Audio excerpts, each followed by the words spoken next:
Hello everyone, welcome back to our channel. Today also we have got another video. In this video I'll show you how you can go ahead and download your TikTok videos without the save option. But before that, please do make sure to like our video, subscribe our channel, and yes, without any further delay we'll simply go ahead and step into our video.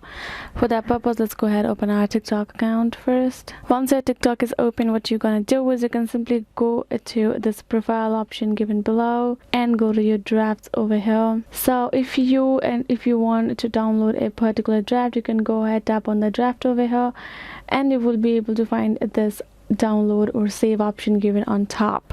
So for that purpose, you do not need, so if you don't have that particular option right there in your mobile phone, for some reason if it's not working, what you have to do is you can simply go ahead, turn on this screen recorder of your mobile phone, which will screen record your video from the start till the end. Yes, you can crop that video according to your need and you're good to go. You will be able to post or keep that video to your gallery as you would like to. So yes guys, this is one of the options if you do not have. And other option is if you go to this next option and if you upload your particular video right there in TikTok, you will automatically be able to download. For example, so let's just say it's this video. If I want to download, I can tap on this three dot given over here and I can scroll down and I can see the save video option right over here. I can simply download it. So yes guys, this is how you can simply do it. If you got more questions, to leave them in the comments below, and yes, I'll be seeing you guys in our next video.